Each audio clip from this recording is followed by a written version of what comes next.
le fait d'être là, est-ce qu'il y a une formule mathématique claire? Mais à l'intérieur de toi, il y a une voix qui n'est pas la voix d'un homme.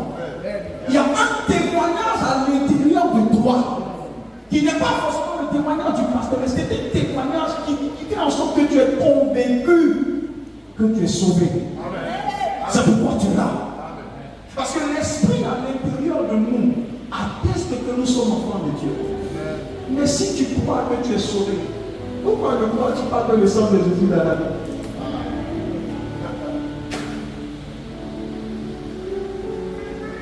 Si tu crois que l'esprit a régénéré ton esprit, pourquoi ne crois-tu pas que le sang de Jésus est ce sacrifice ultime qui a été fait pour ton rachat dans tous les sens?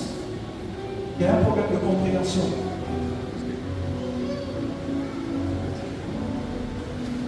Il y a un gros souci de compréhension. Et la crise dans la vie des chrétiens est une crise identitaire. On ne sait pas qui on est. C'est pas qu'on a dit, si l'héritier de la maison, alors que tout est à sa disposition, mais s'il fonctionne encore comme un enfant, malgré qu'il ait accès à tout, il ne pourra jamais en bénéficier. C'est ça le problème de l'Église en général. C'est pas l'apôtre Paul, tout ce qu'il faisait, il le rattachait à sa conscience. Il dit, tout ce que je fais avec la bonne conscience. Si tu n'es pas conscient d'une réalité, la réalité ne t'arrivera pas. Si tu n'es pas conscient que le sang de Jésus est versé pour toi, ce sang ne peut rien te faire. Écoutez-moi bien, le savon existe. Bien que le savon existe, mais il y a des gens qui sont sages. Est-ce que le problème c'est le savon? Le problème n'est pas le savon. Le problème c'est quoi? Le savon est disponible. Mais combien vont prendre ce savon pour se détruire? Le sang de Jésus est là. Si tu ne l'utilises pas, tu l'auras gaspillé. Et c'est ce que beaucoup de chrétiens font. Et c'est ce que l'Église, en cette saison, fait. Le sang est disponible. Capable de tout changer. Et il préfère compter encore sur les œuvres. Il préfère montrer à Christ que ton sacrifice est inférieur. Par nous-mêmes, nous pouvons le faire. Alors que la Bible dit qu'il n'y a rien d'important dans l'énergie de la chair. Tout est par l'esprit. Le sang de Jésus.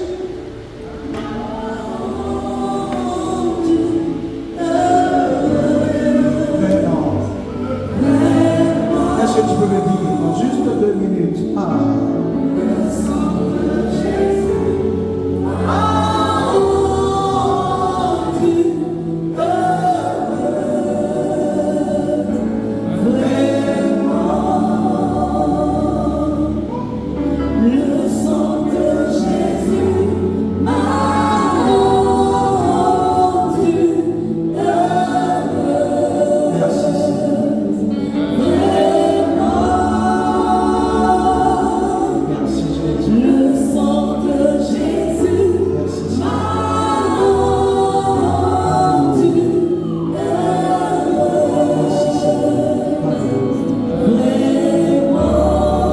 Seigneur Jésus, nous voulons te dire merci ce soir pour ce précieux sang qui est versé il y a des millénaires.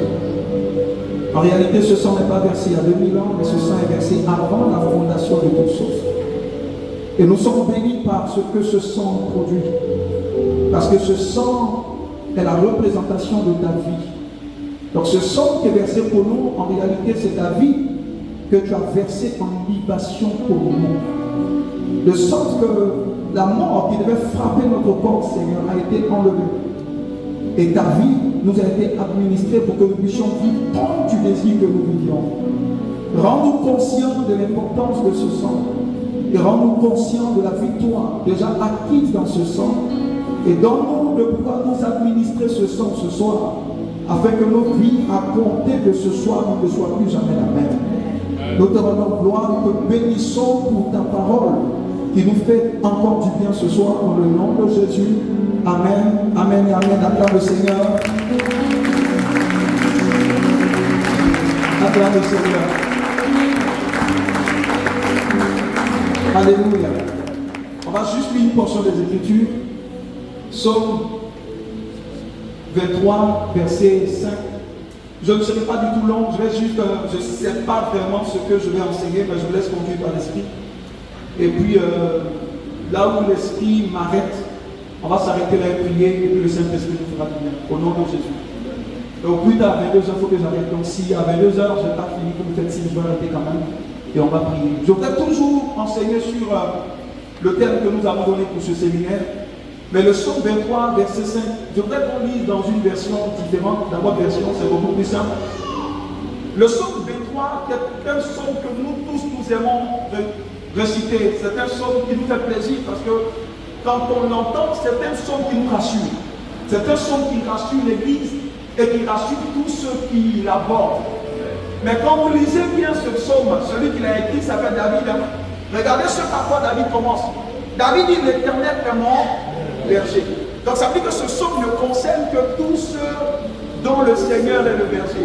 Amen. Je vous l'ai dit, parfois les Écritures ne s'adressent pas à tout le monde. Donc à chaque fois que les Écritures sont mentionnées, il faut qu'on puisse s'identifier dans ces Écritures-là. Parce que quand Dieu parle, Dieu ne parle pas forcément à tout le monde. David a dit, je parle de tout ce qui se passe parce que l'Éternel est pour moi le berger. Donc l'Éternel berger, c'est celui sur qui l'Éternel accomplit quoi? Sa seigneurie. Celui-ci qui le Seigneur est maître. Parce que ce n'est pas dans la vie de tout le monde que le Seigneur est maître. Je veux dire, il y a deux dimensions dans la vie du Seigneur ou dans la vie de notre Jésus-Christ que nous pouvons aborder. Certains peuvent aborder la dimension du Sauveur, comme d'autres peuvent aborder la dimension du Seigneur. Alléluia. Mais David ici parle du Seigneur qui le sauve. Parce que c'est possible que tu aies le Sauveur, mais avoir Jésus pour Sauveur ne veut pas forcément dire qu'il est ton Seigneur. Mais quand tu l'as pour Seigneur, il est de facto ton Sauveur. Alléluia. Donc David a dit, ce monsieur est mon berger. Vous savez, quand vous regardez un troupeau d'animaux et tout ça, c'est le berger qui commande. Ce ne sont pas les troupeaux qui disent on veut aller à gauche. Parce que le berger a une roulette, son bâton.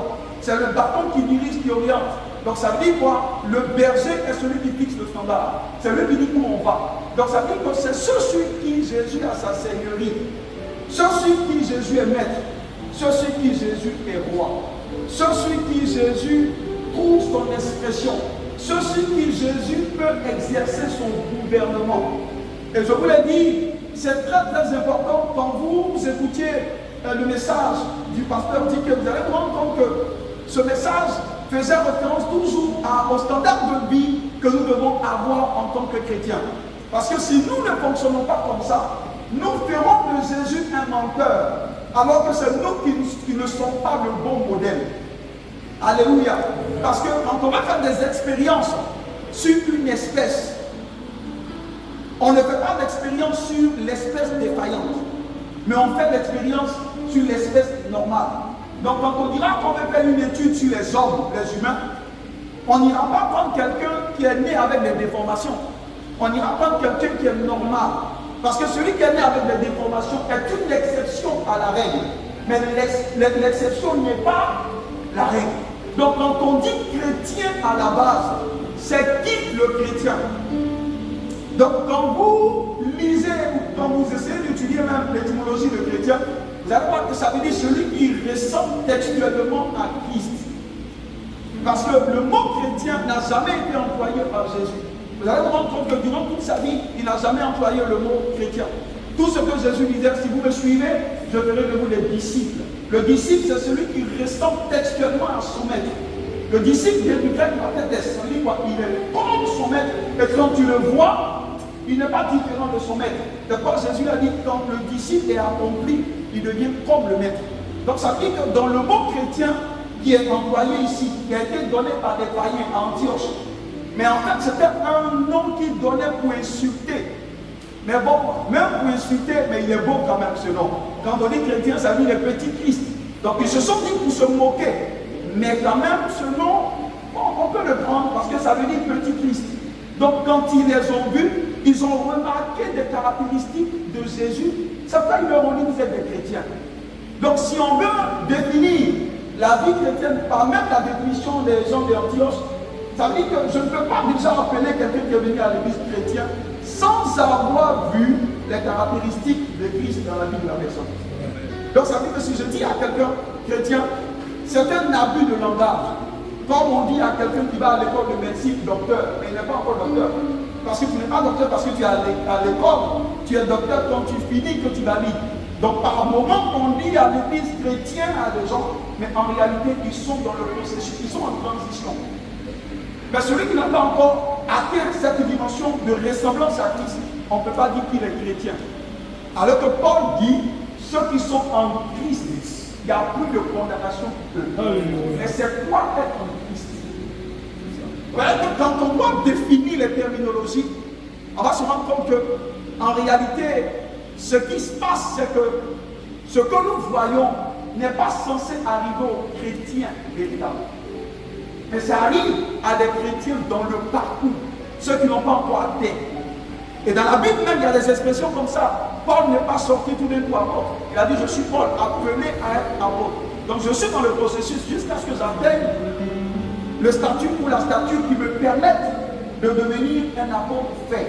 Donc c'est très important pour nous de savoir que avoir les valeurs des chrétiens est ce que le Seigneur attend de nous. Et c'est très important pour nous de comprendre.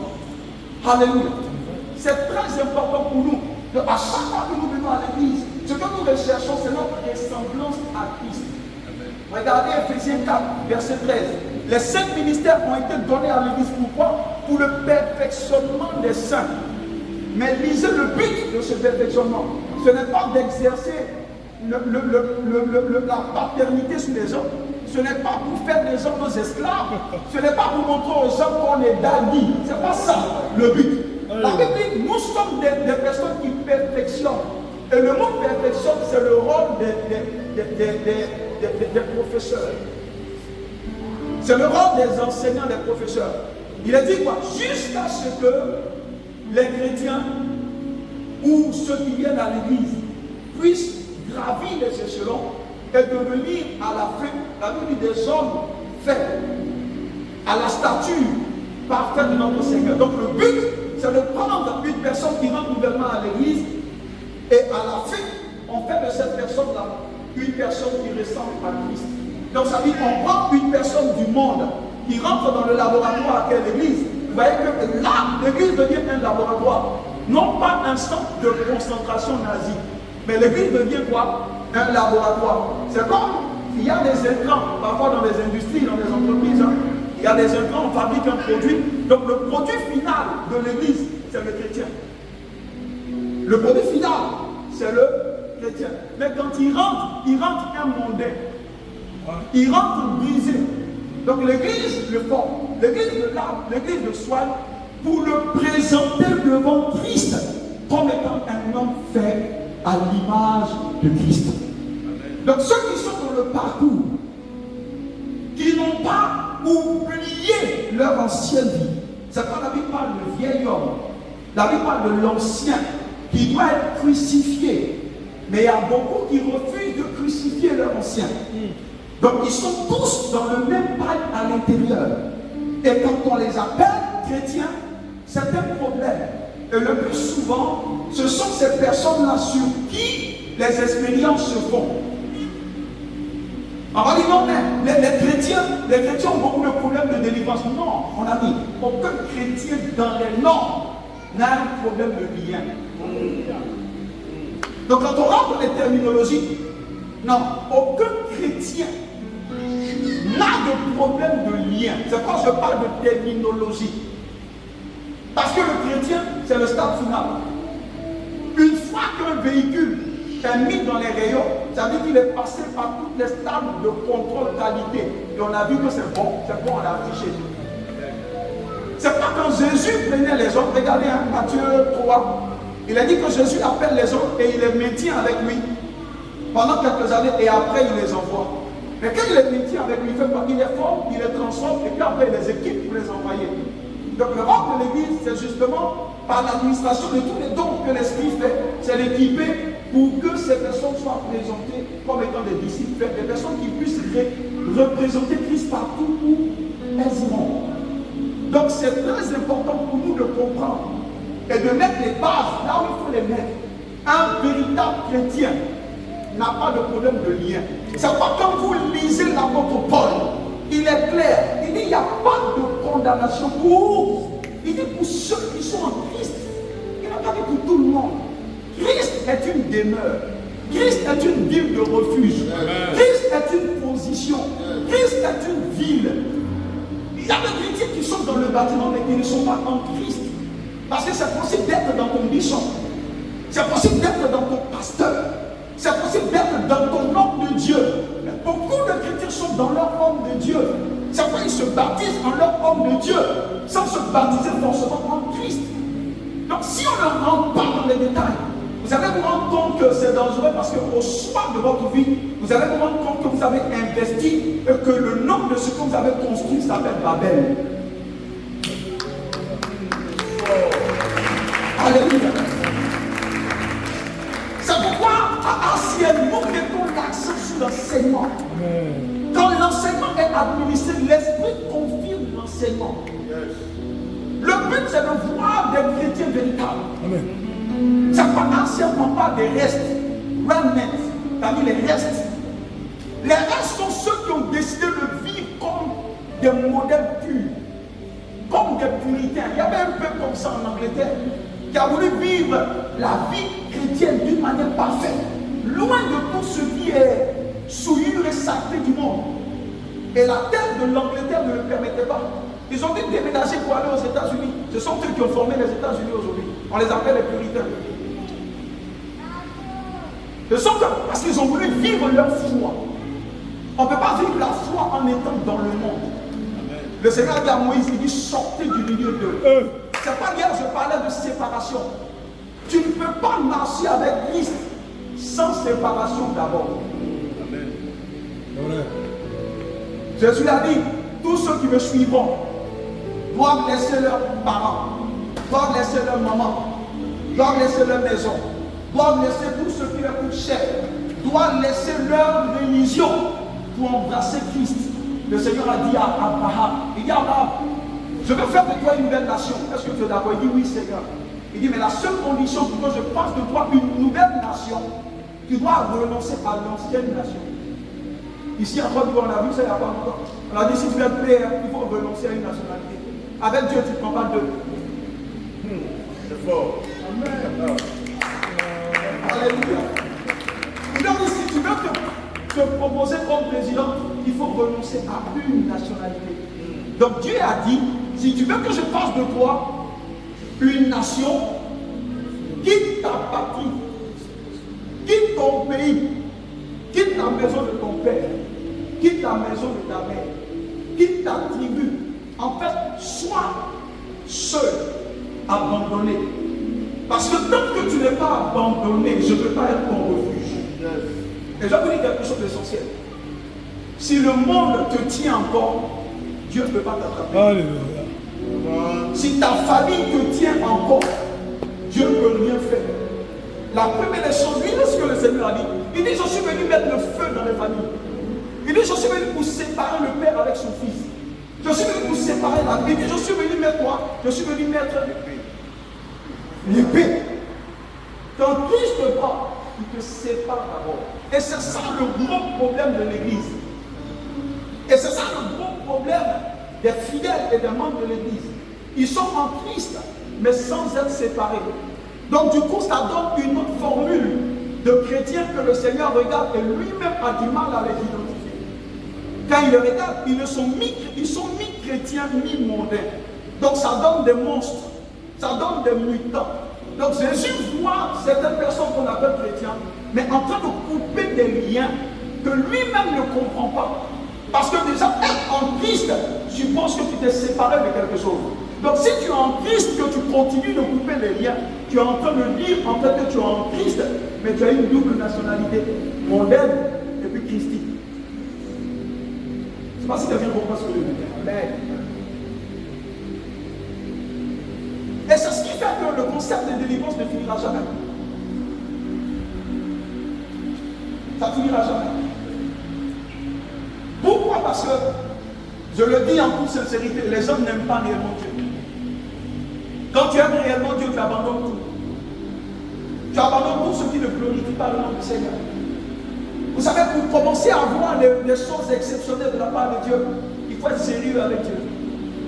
Si tu n'es pas sérieux avec Dieu, il ne sera pas sérieux avec toi.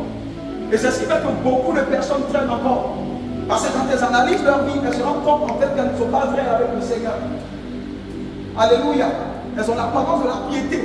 Mais la Bible dit à l'intérieur, ces personnes réunissent tout ce qui en fait la force.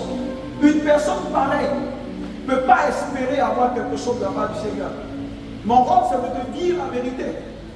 Alléluia. C'est de te dire la vérité du Seigneur pour que ta vie soit mise à part. La chrétienté commence par la consécration. C'est sur un tarmac de consécration que l'avion du Saint-Esprit descend et commence à travailler. Là où il n'y a pas la consécration, oublie. Tu viendras juste à l'église, mais il n'y aura pas de changement. Le psaume 50, verset 7, quand le Seigneur entrera dans toute l'assemblée, il dira, pasteur, j'ai remarqué qu'il y a du monde ici. Hein. Il dira, oui, je fais un bon travail. Il dit, rassemble-moi mes fidèles. Parce que je l'ai dit, lorsque le Seigneur regarde une assemblée, le nombre de personnes qu'il y a dans l'assemblée n'est pas fonction du nombre de têtes. Quand le Seigneur regarde une assemblée, le pasteur regarde le nombre de têtes pour dire qu'il est le plus grand. Le pasteur regarde au nombre de voitures dehors pour dire qu'il est le plus grand. Mais le Seigneur regarde réellement ceux qui sont à lui, ceux qui ont son ADN et ceux qui ont sa nature et sa texture, ceux qui ont son odeur et son parfum. Et ça, c'est ceux qui sont consacrés. La vie chrétienne est difficile, hein, s'il vous plaît.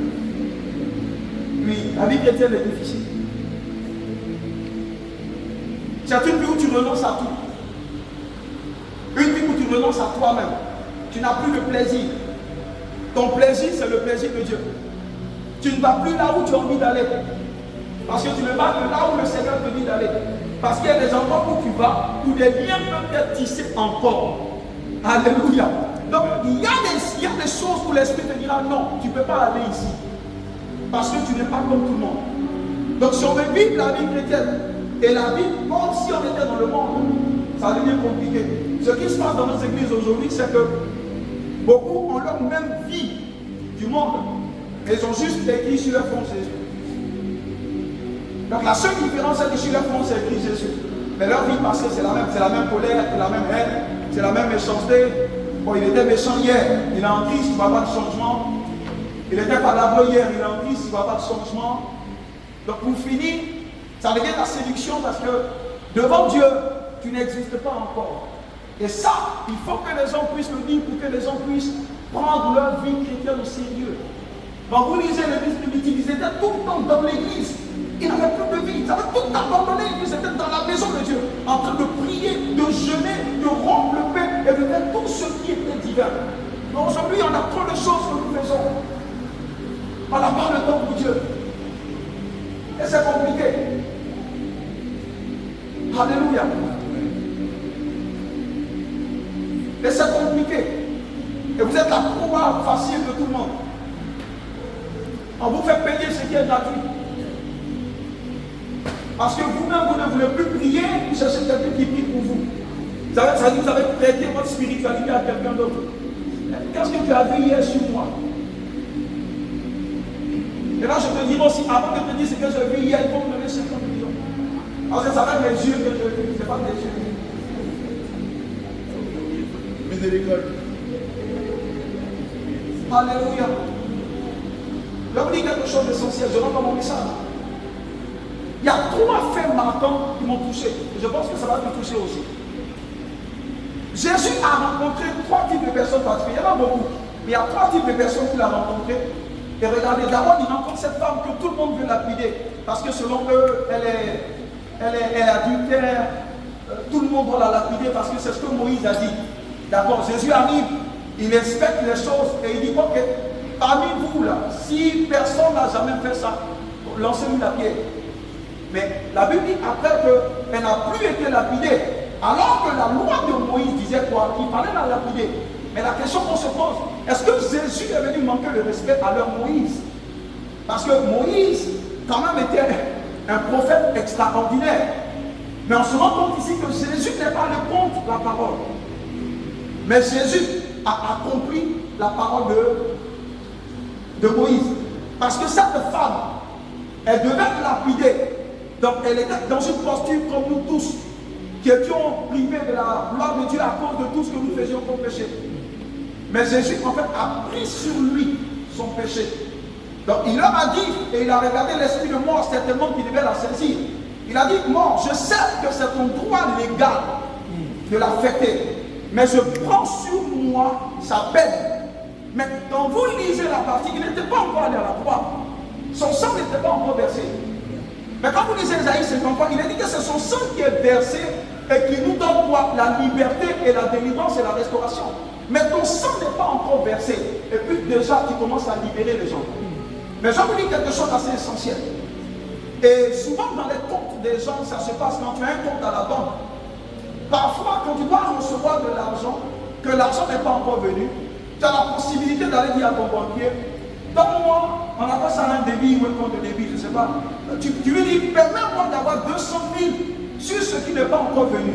De sorte que si ça vient, tu enlèves dedans en même temps. C'est possible, non? Certains ont fait ça, non? Alléluia. Donc, il n'y a rien, mais on te permet de prendre quelque chose parce que quelque chose doit venir. Donc, Jésus a dit, mon sang n'est pas encore versé. Mais c'est quand mon sang va verser que j'aurai la provision nécessaire pour la libérer. Mais Jésus était à un moment où il annonçait une saison que son sang précieux allait venir faire. Donc il a pris sur lui la mort de cette femme. Chez nous on dit il a pris à crédit. Il dit ne la lapidez pas. C'est demain que mon sang va verser.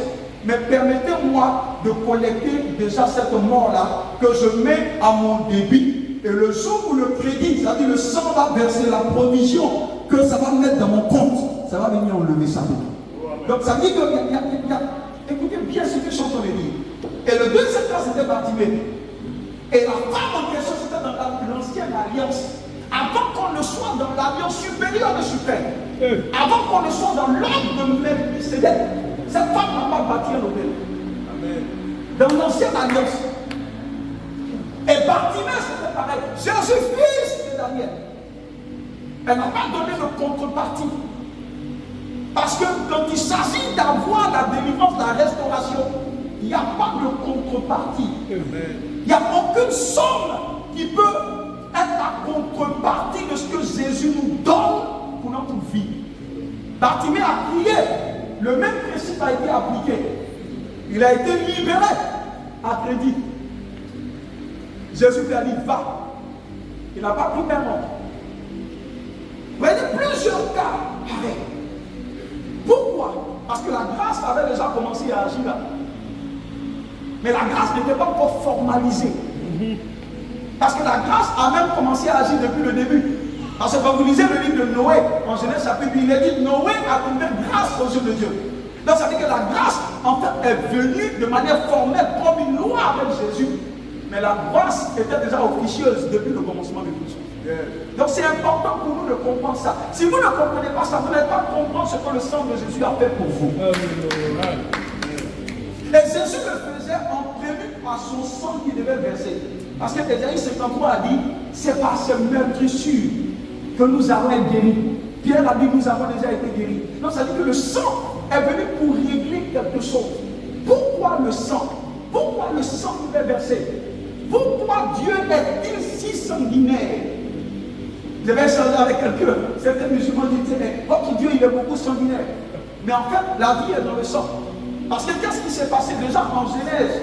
Quand vous lisez Genèse, le Seigneur a dit un jour à Adam, il dit, la mort est là. Écoutez, la mort n'a pas été créée par le diable. Le diable n'est pas créateur. Il n'a jamais rien créé. C'est très important. Dieu a créé la mort. Mais il a créé désactivé. Donc ça veut dire que le but de Dieu pour la mort, ce n'était pas qu'elle nous détruise. Parce qu'à la fin en Apocalypse, Jean a dit, j'ai vu un ange qui venait sur un cheval. Il dit le nom de l'ange s'appelle la mort. Dieu est le créateur des anges. Donc ça veut dire qu'en Genèse, l'ange de la mort était là, mais Dieu l'avait bien désactivé. Après il a dit à Adam, il dit le jour où tu manges, tu vas l'activer. Donc ça veut dire que c'est la désobéissance d'Adam qui a donné la force. Je vous l'ai dit dimanche passé, les moustiques au départ n'étaient pas faits pour mordre les hommes. Les moustiques étaient conçus pour sucer le nectar, pour faire le miel. Donc c'est le péché de l'homme qui a créé le chaos dans l'univers, qui a changé même le régime alimentaire des animaux. Mais est-ce que ça, on dira que c'est Dieu qui a fait ça? Non, c'est la désobéissance de l'homme qui a fait en sorte que les animaux sont devenus carnivores alors qu'ils étaient herbivores. Donc le Seigneur dit à Adam, le jour où tu manges, tu mourras. Et quand il a mangé, Dieu doit veiller à ce que sa parole soit accomplie. Donc le Seigneur a regardé Adam, il dit, je t'aime bien, mais ma parole ne peut pas tomber à terre. J'ai dit, le jour où tu manges, tu dois mourir. Moi-même, le grand Dieu, je dois m'assurer que tu meurs. Parce que le jour où tu ne meurs pas, ma parole aura failli. Donc Adam devait mourir. Mais comment Dieu s'arrange?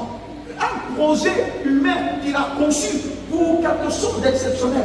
Mais il se trouve que la mort qui n'était pas prévue est en train de détruire ce projet. Adam doit mourir. Comment Dieu fait? Il faut qu'il y ait quoi? Rédemption.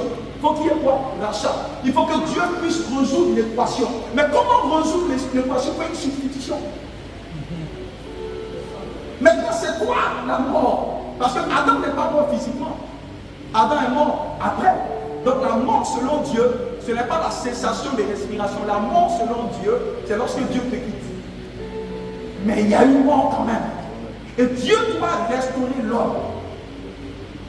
Mais voici un principe important de Dieu que vous devez comprendre. Et Moïse l'a dit, et même parfois dans le monde, on parle souvent de la loi des talions. Dieu a dit, le jour où tu manges, tu meurs. Donc pour éviter que celui qui a mangé meure, il faut que quelqu'un qui n'a rien fait décide de mourir pour sauver ce qui a péché. Donc c'était une équation que Dieu devait résoudre. Maintenant, comment il fallait s'arranger? Il fallait un sang parfait, un sang au-dessus de tout sang, un sang extraordinaire, un sang qui n'était pas de la descendance d'Adam. Pourquoi? Parce que déjà le sang, par le principe de la reproduction, se transmet. Donc tout malheur dans le sang, tout péché dans le sang se transmet. Donc Dieu devait passer d'éprouver un autre sang. Mais comment résoudre l'équation? Tous les hommes déjà ont fauté et ils sont privés de la gloire de Dieu. Donc Dieu devait rentrer en lui-même et créer à partir de lui-même une espèce là qui puisse avoir le sang pour venir acheter les hommes. Donc Jésus est venu avec, regardez comment Jésus est né. Jésus est né d'une manière extraordinaire. Il est né, en fait son père n'était pas humain. Parce que si son père était humain, le projet de Dieu était saboté. Quand vous lisez même Genèse chapitre 3 verset 15, il est dit la descendance ou la semence de la femme. Mais en réalité, aucune femme n'a de semence. Donc le Seigneur est en train de nous annoncer le mécanisme par lequel Jésus ou bien lui-même devait venir. Alléluia. Donc Dieu a envoyé Jésus. Parce que le sang de Jésus devait verser. Pourquoi? Parce qu'il y a une mort quelque part. Pour restaurer la vie, il faut que le sang verse. Parce que quoi? Le sang contient la vie. Je l'ai dit dimanche passé. Le sang représente quoi? La vie. Donc il fallait que le sang de Dieu verse pour résoudre ce problème. Donc retenez une chose. Adam a péché, il est mort. Il fallait un sang parfait pour le restaurer. Mais aucun homme ne pouvait résoudre cette équation. Et j'imagine, quand tu lis les propos de Jean en Apocalypse, le Seigneur a demandé, il a posé la question à plusieurs avant même de rentrer en lui-même et faire sortir Jésus. Il a simplement posé la question, mais qui peut aller m'aider à sauver ces hommes-là? Qui peut m'aider? Il regarde les anges. Qui peut m'aider? Quelle solution on peut trouver? Mais je pense que quand il regardait les anges, il faisait non. C'est pas moi, parce qu'il voyait la douleur qu'il y a à l'intérieur. On dit, ah Dieu, on n'est pas parti pour ça. Les gens, ils n'ont qu'à mourir. Je ne peux pas. Alléluia. Donc les anges ont désisté. Et le ciel était en pleurs. Dieu lui-même aussi certainement pleurait. Parce que l'homme faisait partie d'un projet exceptionnel de Dieu. Mais au même moment, je pense que l'agneau était quelque part assis. Et pendant que tout le monde a dit non, non et non, imaginez le silence qu'il y avait. Imaginez la condamnation de l'espèce humaine. Et puis pendant que Abba passe au milieu des chérubins, la Bible dit qu'il vit au milieu des chérubins, au milieu de ces êtres célestes. Il passait en revue toutes les armées célestes. Et il voit l'agneau quelque part qui lève la main. Certainement, Abba n'a pas bien vu la main. Et puis on lui dit, il y a quelqu'un qui lève la main là-bas. Quelqu'un a lui dit, non, on n'a pas dit que tu as des choses. Il a levé la main et dit, moi, je veux aller sauver cette humanité pour restaurer ton agenda et restaurer à nouveau ton projet. C'est pourquoi quand on loue Jésus, on ne le loue pas comme une personne ordinaire. Il n'était pas obligé de faire ce qu'il a fait. Il a fait par amour pour nous. Et il s'est porté volontaire. Il est venu accomplir ce qu'aucun ange n'a accompli. Quand vous lisez le livre d'Hébreux chapitre 1, il a dit, mais il a été fait supérieur aux anges. Les anges n'ont pas voulu nous aider. Mais lui a décidé de venir. Alors qu'il n'avait rien fait. D'innocent qu'il était, il a été rendu coupable pour nous. Mais ce que le diable ne savait pas, c'est que si Jésus, innocent qu'il était, a été rendu coupable, ce que le diable ne savait pas, c'est que par ce que le Seigneur a fait, il est aussi en train de démontrer que si on est innocent, on peut être rendu coupable. Ça veut dire aussi que le coupable peut être aussi rendu innocent.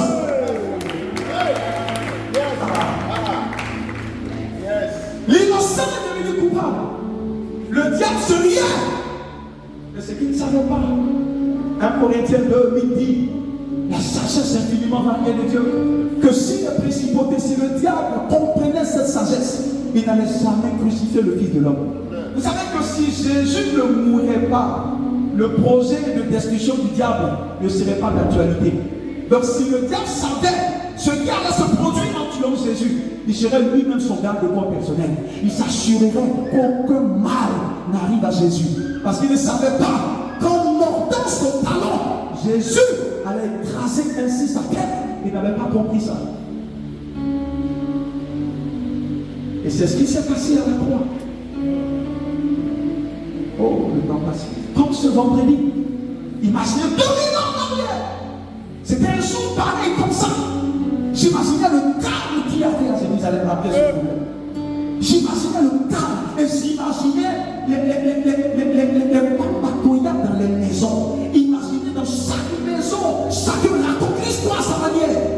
Vous dites, mais est-ce que vous n'avez pas entendu et vu celui qu'on appelait Jésus, l'homme de miracle, l'homme de gloire, l'homme qui a fait des miracles extraordinaires, l'homme qui est venu confondre la sagesse des pharisiens, ce jeune homme qui à 12 ans a confondu la sagesse des docteurs, celui qui à 30 ans a fait telle ou telle chose, il a été pendu ce jour, il a été pendu par Pilate. Et c'était devenu un sujet de discussion. Certains se disent, mais attends, toi qui dis qui guérit les gens, pourquoi il n'a pas pu se sauver? C'était un fait. C'était de la magie qui faisait. Parce que si tu peux donner la vie aux gens, pourquoi tu ne te donnes pas la vie à toi-même? Celui qui était juste à côté, la regardé, il m'a dit, mais si c'est toi qui sauves des vies, pourquoi tu ne nous sauves pas et que tu ne te sauves pas toi-même? Ce qu'il ne savait pas, ce n'était pas les capacités de Jésus de se sauver. Il ne savait pas que c'était par amour que ce monsieur a décidé de déposer sa vie. Personne n'a tué Jésus. Jésus a déposé sa vie. Le diable n'a pas tué Jésus, ne peut pas le tuer. Mais Jésus a donné sa vie en libation pour toi et moi. Jésus a payé le prix pour toi et moi. Il n'a pas regardé à sa grandeur, il n'a pas regardé à sa puissance, il n'a pas regardé à son titre, il n'a pas regardé à être égal avec Dieu. La Bible dit en Philippiens chapitre 2, il a jeté tout ce qui représentait pour le gloire à cause de son amour pour toi. Comment pouvait-il te demander quelque chose de matériel en échange de ce qu'il a été capable de faire pour toi?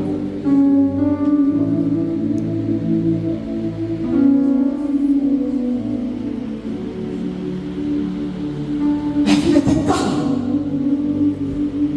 Imaginez les deux disciples de Maïs qui parlaient, qui étaient découragés. Vous dites, mais notre maître a été enlevé. Il y a un qui dit, mais pendant qu'il parlait, la Bible dit, sur le chemin, Jésus marchait avec eux, comme il marche avec nous aujourd'hui. Il dit, mais ils ne savaient pas. Quand ils sont arrivés dans la maison, ils ont rompu le pain et le vin. La Bible dit que les yeux s'ouvrirent et ils ont su que c'était lui. Et il y a un qui dit, mais pendant qu'il nous parlait, est-ce que tu ne sentais pas à l'intérieur de toi le feu de Dieu en toi? Jésus est au milieu de son assemblée. Et partout où son sang est honoré, sa présence se manifeste. La seule chose qui peut empêcher Jésus d'être dans une ambiance, c'est lorsqu'il n'est pas honoré dans cette ambiance. Parce qu'il est dit, là où deux ou trois personnes sont assemblées à son autorité, c'est possible d'être rassemblé dans un stade de football. L'objet de ce rassemblement, ce n'est pas Jésus. Mais là où Jésus trouve 2 ou 3 personnes assemblées dans son nom, comme nous sommes ici ce soir, nous sommes plus de 2. La Bible dit que sa présence, sa gloire est manifeste au milieu de cette assemblée. Notre Seigneur n'est pas mort, il est vivant. Il est vivant. J'imagine la tristesse, la peur. Qu'est-ce qui s'est passé ce jour-là? Avant même qu'il aille à la croix, la Bible dit qu'il a demandé à ses disciples, il dit, allez quelque part me préparer à manger parce qu'il y a la Pâque. Au soir ou la veille de sa crucifixion, la Bible déclare, certainement le jeudi, il a réuni ses disciples et Judas était là. Il a pris le pain et le vin.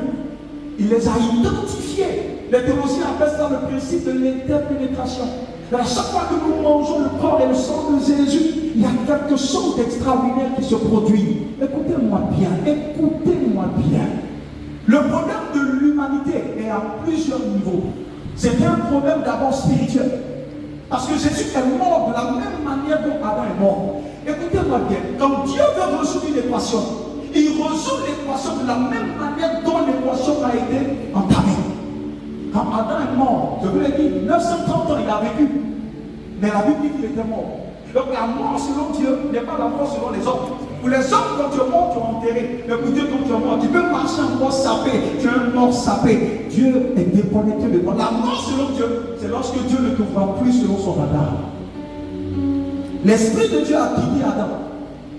Cependant, il a vécu 930 ans. Après, son âme est tombée et son corps aussi est tombé. Jésus devait mourir de la même manière dont il est mort. C'est pourquoi quand vous lisez le premier mot que Jésus a dit, il dit, oh Père, je te remets mon esprit. Parce qu'Adam, c'est l'esprit qui est parti d'Adam.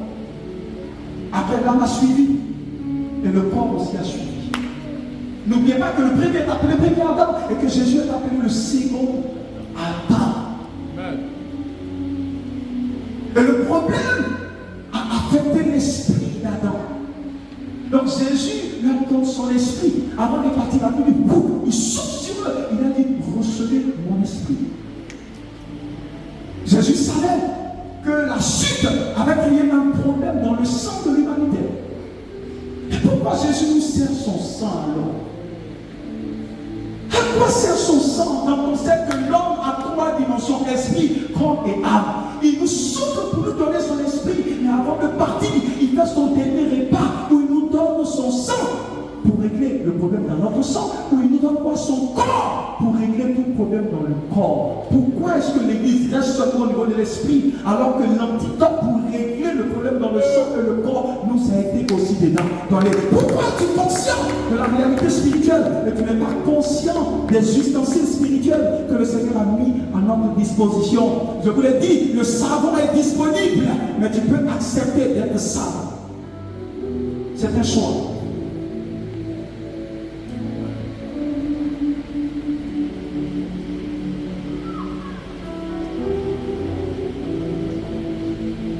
Il a réuni ses disciples et il rompait le pain et le vin, il leur a donné à chacun. Si vous suivez bien, dans le livre de Genèse, avant que la chute ne se fasse, ces 3 personnages étaient réunis. Dieu était là qui regardait Adam de loin. Parce que la Bible dit qu'il le visitait chaque jour. Il le regardait de loin. Satan était là. Et Satan a parlé à Adam. Adam était le représentant de l'Église. Il était censé être le modèle parfait de l'Église que le Seigneur devait implémenter. Donc ça veut dire que le modèle de l'Église, depuis le jardin d'Éden, Dieu avait à l'esprit ecclésia. Des gens dans le monde, mais qui l'enlèvent du monde pour aller le représenter dans le monde. Donc Adam était censé être ce modèle, il a échoué. Donc Adam était là, le Père était là, et puis le serpent Satan était là. Les 3 étaient là et il y avait une table devant. Et regardez la scène dans la chambre haute. La Bible dit pendant que Jésus lui a donné à manger, au même moment Satan est rentré en Judas. Donc Judas n'était plus Judas, mais Judas était Satan. Et les apôtres étaient là, symbole de l'Église. Et Jésus, symbole du Père. La même scène qui s'est produite. Et cette même scène qui se produit avant qu'il aille à la croix. Et Jésus lui-même a pris le repas et puis il a mangé. Ça, on ne peut pas dire que le diable l'a tué. Il a mangé lui-même sa chair. Lui-même s'est mangé. Personne ne peut le tuer. C'est pas il a dit, j'ai livré ma vie pour vous. Mais comment faire pour que ce ne soit pas un suicide?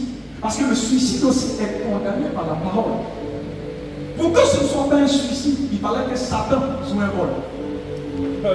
Pour transformer l'équation, parce que si c'était un suicide, Jésus était condamné. Parce que tous ceux qui meurent par suicide vont en enfer. Parce que la vie que tu as, ce n'est pas ta vie, c'est Dieu qui te l'a donnée. Donc le Seigneur, vous savez, c'était toute une équation à résoudre. Satan était là. Et le Seigneur lui dit, le temps presse, ce que tu as fait, fais-le vite. En fait, Satan pensait qu'il contrôlait. Mais ce qu'il ne savait pas, il était un acteur dans le film de Jésus. Comme il est un acteur dans ta vie, celui qui est au contrôle de ta vie, ce ne sont pas les esprits de ta famille. À part au contrôle de ta vie, Satan n'est qu'un pion, il est un acteur dans ce film.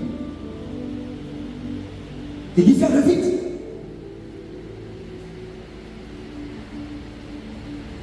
Si le diable et les principautés savaient la sagesse infiniment variée de Dieu, il ne l'aurait pas fait ici. Et vous savez pourquoi le diable a échoué? Il a échoué parce que le plan de Dieu est plus vieux que lui-même. Le diable a été créé. Quand vous lisez les Écritures, il a dit le Fils existait avant la fondation. Donc tu ne peux pas être nouveau et puis détruire un plan qui est plus ancien que toi. Et c'est ce que le Seigneur a dit à Paul. Il dit, Paul, tu ne peux pas réserver contre ces aiguilleurs. En tant que le projet que tu es en train d'attaquer est plus vieux que toi. Tu es trop petit. Et les choses ont commencé à se mettre en place. Conduit Jésus à la croix. Et son sang est versé là. Quand vous lisez les Écritures, son sang est versé à 7 niveaux. Pourquoi? C'est pour nous administrer non pas la délivrance.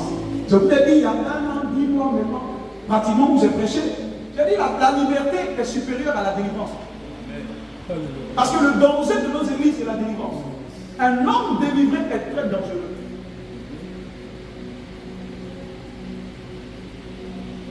Ceux qui ont été délivrés de l'Égypte sont ceux qui ont fatigué Moïse dans le désert. Un homme délivré est dangereux. Parce que c'est possible d'être délivré d'une situation sans que la situation ne quitte ta conscience. Ils avaient quitté l'Égypte, mais dans le désert, chaque fois ils disaient qu'il fallait nous laisser là-bas. Donc ils ont quitté l'Égypte, mais dans leur conscience, le doyen a parlé de conscience, ils sont encore en Égypte. Ce qui te fait, ce n'est pas là où tes pieds sont. Ce qui te fait, c'est là où ta conscience est.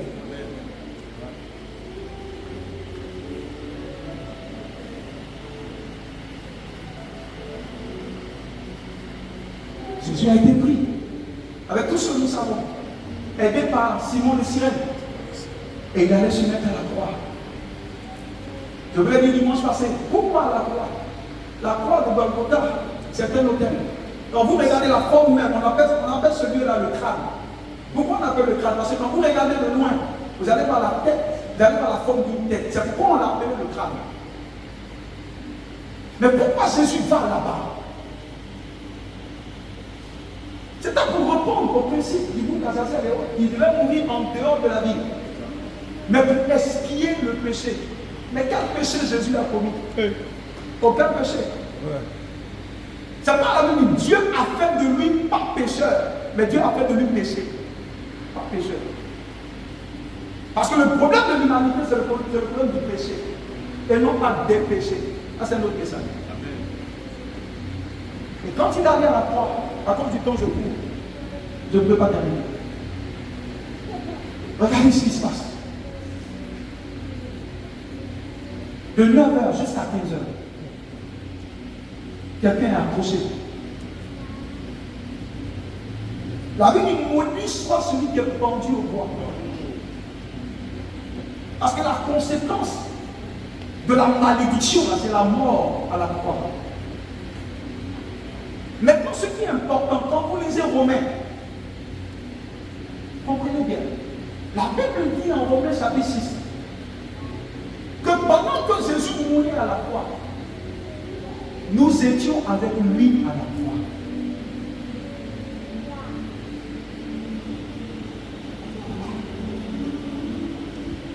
Je vais. Bon, tu vas en France avec ce tableau. Dis Amen. Je pense le stylo. Je le mets ici. Quand tu vas en France, le stylo est où? Le stylo est où? En France aussi.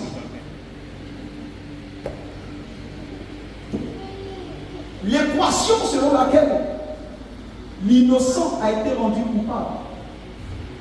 Je l'ai dit, si le diable a accepté ça, ce qui est injuste, c'est que le coupable peut être aussi rendu innocent. C'est un principe spirituel que le diable a validé sans s'en rendre compte. À la croix, ce qui s'est passé, c'est Romains le dit, Romains 6. Il a dit, quand il mourait à la croix, nous étions aussi avec lui à la croix. Jésus est mort pourquoi? Pour nos péchés, pour les malédictions. Et quand il a été enseveli, c'est pas moi qui le dis. Paul dit, vous avez été enseveli. Il n'y a pas plus grand exégète que Paul. Ça veut dire la personne à qui Dieu a donné l'intelligence des mystères de Dieu. Il n'y a pas quelqu'un qui va trouver quelque chose de supérieur à ce que Paul a trouvé. Tout ce qui vient contre, Paul l'a appelé, Paul ne baptise pas une autre fondation sur ce que j'ai dit. Le problème de l'église actuelle, c'est les fausses doctrines qui mettent le peuple dans la servitude. Et Paul a dit, il dit, ne vous faites pas mettre sous le joug et de la servitude. Pour vous demander de payer par que ce soit, si tu n'as pas d'argent, Jésus n'est pas venu pour toi alors. Donc quand il a été enseveli, Romains dit, nous avons été ensevelis avec lui. C'est ça le principe du baptême. Nous sommes morts avec lui et nous sommes ressuscités avec lui. Beaucoup font des choses, mais ils ne comprennent pas ce qu'ils font. Quand ils mourent, je suis mort. C'est pourquoi je le dis souvent dans mes messages. Je n'ai pas eu le temps de développer que l'origine de tout chrétien, ce n'est pas ton père. L'origine de tout chrétien, c'est la croix. Ton passé, ce n'est pas un Danois que ça se trouve. Ton passé a été cloué à la croix. Ça va comme vous lisez Jean chapitre 1, c'était les Écritures. Il a dit, cette lumière, elle a donné quoi? Le pouvoir. C'est un pouvoir. C'est une autorisation. C'est une autorité. Quand quelqu'un t'a adopté, il t'a adopté. C'est vrai. C'est une autorisation que ça te confère. Et dans l'autorisation, il y a la légalité. Pourquoi les diables appellent voleur? Quelqu'un qui est voleur n'a pas de légalité. Parce qu'un voleur n'a pas de droit comme ça. Alléluia. Il dit à tous ceux qui l'ont reçu, la lumière leur a donné le pouvoir de devenir enfants de Dieu, lesquels sont nés non de la volonté de l'homme, ni de la volonté du sang, mais lesquels sont nés de Dieu. Prends-moi Jérémie 18, Ézéchiel 18, verset 4. Je vais juste aider quelqu'un. Alléluia. Quand Jésus est mort à la croix, nous sommes morts avec lui. Mais ça ne va pas empêcher le diable de venir te réclamer des choses. Mais la posture du diable déjà fait de lui une personne illégale. Je l'ai dit dimanche passé. Quand le diable viendra, tu lui diras, tu es venu trop en retard. Ce que tu dis là, c'est vrai. Mon père, mes arrière-parents, mais la Bible dit que je suis mort. Celui que tu accuses, il est déjà mort. On ne peut pas mourir deux fois pour la même chose. On ne peut pas mourir deux fois pour la même chose. Il est déjà mort. La personne qui vit, j'ai été affranchi par Christ. Et le document légal, Colossiens chapitre 2, verset 14, il dit, l'acte dont, c'est une expression juridique. L'acte dont les ordonnances me condamnaient, ça parle de malédiction. Ça parle du sang de ton père qui dit tu n'as pas le droit d'évoluer. Ça parle du sang de ta mère qui a dit non mais ta maman, elle n'a pas eu des enfants, donc toi aussi tu ne vas pas avoir des enfants. Avant même qu'on aille dans le Nouveau Testament, Ézéchiel 16 dit, les pères ont mangé des raisins verts et le temps en a été agacé. Il a dit, on dira de toi telle mère, telle fille. 2 chapitres après, la même bouche qui a parlé a amendé à une loi supérieure. cœur. Ézéchiel 18. Verset 4. Version française courante. En effet, la vie de chacun m'appartient. La vie de chacun m'appartient. Celle des parents. Celle des parents. Comme celle des enfants. Comme celle des enfants. Et c'est le coupable. Et c'est le coupable qui doit mourir. Qui doit mourir. Amen. Ça veut dire, je ne peux pas payer ce que mes parents ont fait. C'est que je vous dis, on ne va pas rentrer dans autre chose. Les problèmes ont commencé quand j'ai mentionné ce verset un jour. Parce que ça a rendu caduque tout le reste. On ne peut plus dire, parce que ton père était polygame, toi aussi tu dois être polygame. Si tu as fait la polygamie, ça veut dire que tu aimes ça, c'est tout. C'est tout, franchement.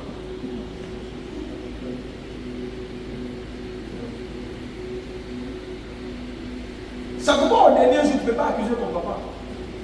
Si le Seigneur rend responsable le sang qui est en toi, pourquoi tu me juges? Parce que devant la justice, il dit non, ce n'est pas ma faute, c'est son sang là qui m'a fait. La Bible dit celui qui pêche, c'est celui qui meurt. Donc ça rend caduque les affaires de ton père a fait, ta maman a fait. Ce que j'ai appris dans ma vie à ce petit niveau-là, aucun membre de ma famille n'a encore atteint ça. Je ne suis pas encore arrivé quelque part. Je fonctionne avec la conscience que je suis un Kainos Dizzy.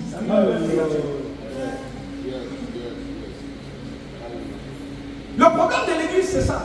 C'est pas la Bible. La Bible n'accuse pas le diable.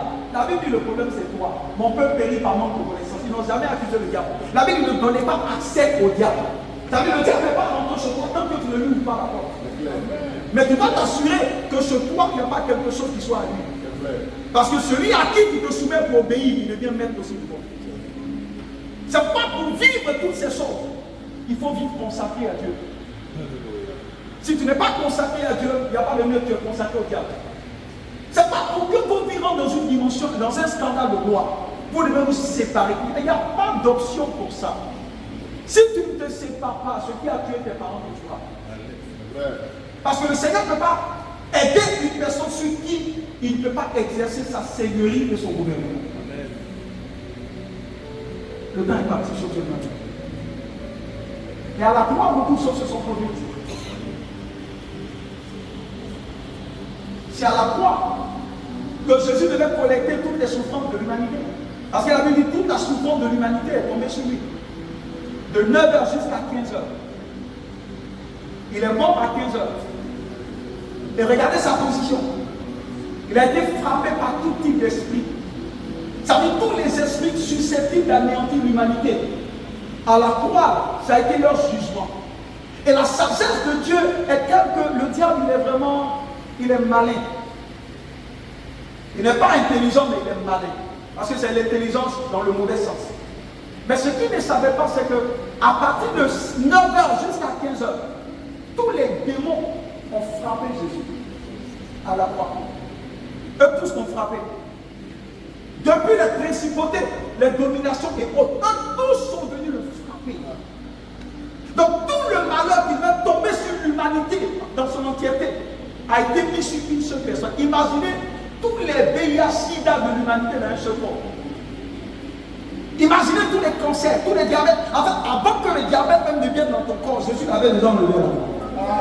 Donc si tu ne te rappelles pas au diabète que sa place n'est pas là, il n'ira pas. Jésus a été frappé par tout type de maux. Enfin, tout ce qui devait tomber sur nous est tombé sur lui.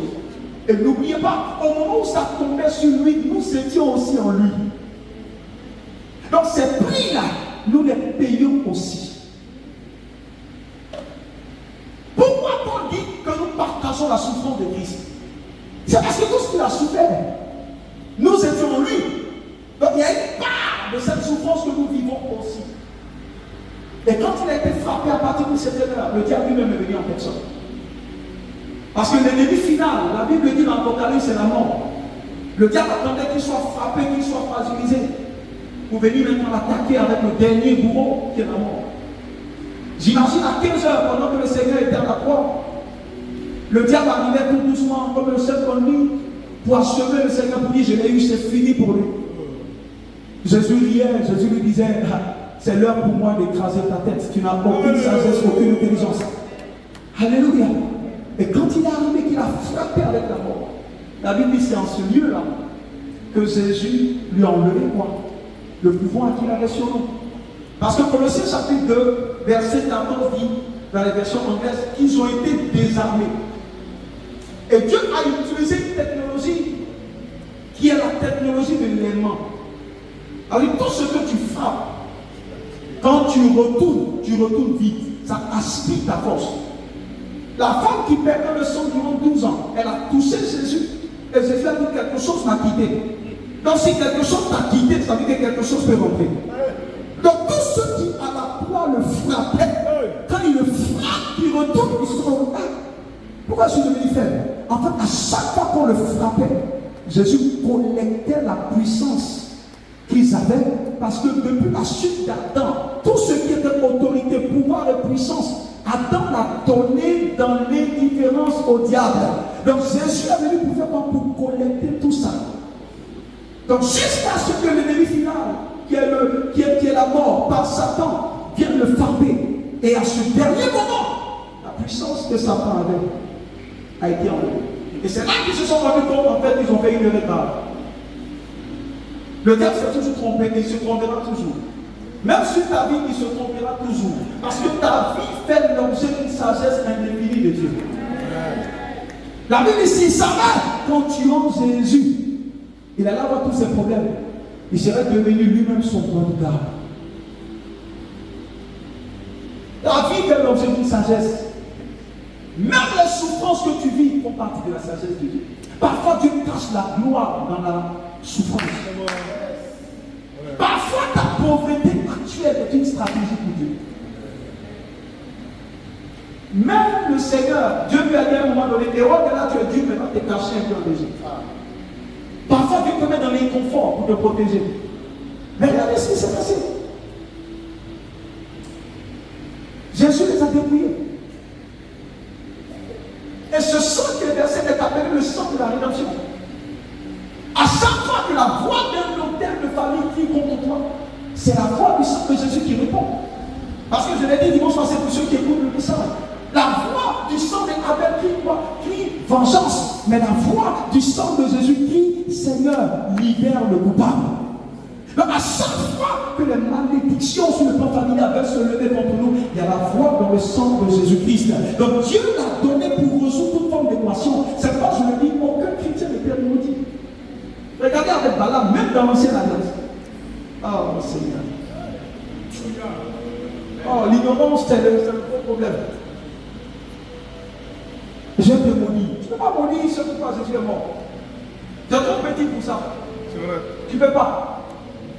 Tu ne peux pas. Balaam a voulu maudire le peuple de Dieu. Mais la Bible dit, tous ceux qui voulaient sortir comme malédiction se transformaient en bénédiction. En fait, tous ceux qui essaient de te maudire, tu entends des malédictions. Mais il y a une autre dimension de cette malédiction que tu n'entends pas. En fait, quand tu libères malédiction, avant que ça arrive dans ta vie, ça devient bénédiction. C'est pourquoi les gens te maudiront, mais ils seront surpris de voir ta vie aller de l'avant. Parce que personne ne peut maudire celui pour qui Christ est mort. Personne ne peut maudire celle pour qui le sang de Jésus est versé. Personne ne peut maudire celle pour qui Christ est allé à la croix. Et toutefois, des auteurs de famille doit recevoir la voix dans le sang de Jésus. Je vous l'ai dit, le savon ne viendra pas à toi pour te laver. Tu dois le prendre. Combien de personnes utilisent le sang de Jésus?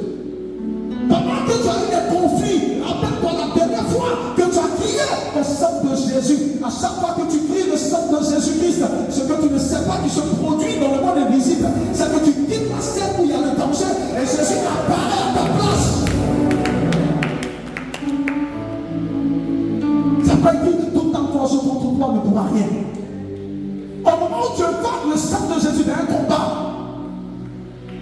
tu quittes la scène du combat. Et celui qui apparaît dans cette scène s'appelle Jésus. Ça, je l'ai expérimenté. Le sang libère le ciel. Le sang libère les armes célestes. Quand le Père nous regarde, il nous voit au travers du sang de Jésus.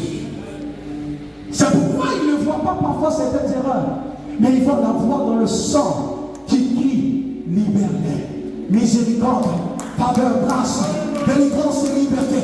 Tu n'as pas de malédiction et tu n'es pas condamnable. S'il y avait une malédiction qui était dans ta vie, c'est parce que tu l'as acceptée. Une réalité dans laquelle tu dis amen ta fête. Mais je suis venu déclarer dans le nom au-dessus de tout nom que le sang de Jésus est versé pour toi. Tout autant de famille qui vit contre toi, reçois la puissance dans le sang de l'agneau. Reçois la puissance dans le sang de l'agneau. Reçois la puissance dans le sang de l'agneau. Les soldats dans le sang. Reçois la puissance dans le sang de l'agneau. Accordez-vous dans cette maison juste en 15 minutes quelques prières. Et nous allons laisser le Saint-Esprit nous bénir. Alléluia. Dis avec moi, précieux sang de Jésus. Il est dit dans la parole. Lorsque l'ange de la mort devait frapper, le Seigneur leur a dit tuer un agneau. Le prenez le sang de cet agneau, le mettez-le sur les linteaux des portes et des fenêtres. La seule antidote contre la mort et l'œuvre des ténèbres s'appelle le sang de Jésus. Il n'y a rien d'autre à faire après le sang de Jésus. Il n'y a pas un hôtel de taureau encore à partir. Jésus est venu remplacer toutes ces choses parce qu'il a dit que les hôtels de taureau avaient couvert tout simplement le péché, mais il n'avait pas la capacité d'enlever l'hôtel. Mais il y a un précieux sang qui est versé. Je l'appelle le sang de Yeshua Mashiach. C'est le sang de la libération, c'est le sang de la restauration, c'est le sang pour que ta vie, ton identité soit celle de Dieu et non pas celle de ton Père. Alléluia. Il y a la vie dans le sang de Jésus. Il y a la puissance dans le sang de Jésus. Mais l'Église a jeté hors de l'Église le sang de Jésus. L'Église a mis hors le sang de Jésus. Si tu ne n'as pas le sang de Jésus, ce sang ne peut pas t'honorer. Il n'y a rien d'autre à faire. Si tu ne valorises pas le sang de Jésus, rien d'autre ne peut te sauver. C'est pourquoi ils baptisent des hôtels, mais leur vie ne change pas. Ils baptisent des hôtels, mais leur vie porte par leur vie. Parce que l'énergie de la chair ne peut rien produire. Les conséquences de la chair, c'est la mort. Mais la vie se trouve dans le sang de Jésus. Quel précieux sang. C'est la rançon pour notre vie. Pendant que les esprits de famille nous réclament, il faut comprendre que le sang de Jésus aussi nous réclame. Si les hôtels dans les autres te réclament, pourquoi l'hôtel de Golgotha ne te réclame pas? La Bible dit, comme le souverain sacrificateur, c'est dans l'ordre de Melchisédek qui est l'ordre suprême. La Bible dit qu'il a pris son sang et il a traversé le tabernacle céleste. Il est à l'autel de l'Éternel. Il a dit qu'il a versé son autel pour dire plus de condamnation, plus de malédiction, plus de mort, plus de bassesse. Ta vie ira là où celle de tes parents n'est pas allée. Ta vie ira là où celle de ton père n'est pas allée. Nous sommes condamnés à aller de la mort parce qu'il y a un sang qui parle pour nous. La même pas éternel. Béni soit ton précieux sang. Béni soit ton précieux sang. En juste quelques minutes. Pendant que j'applique ton sang. Pendant que j'applique ton sang. Sur tous les hôtels de ma famille. Tous les hôtels de ma famille. J'applique ton sang. J'applique ton sang. Sur les hôtels dans la maison de mon père. J'applique ton sang. Sur les hôtels dans les eaux sacrées. J'applique le sang de Jésus. Dans les maisons. Dans les couloirs de la sorcellerie. Là où mon identité est réclamée. Là où ma destinée est réclamée. Qui porte le sang de Jésus. Qui porte le sang de Jésus. Que les esprits de famille portent le sang de Jésus. Pendant que je prie ce soir et que je parle de paix, que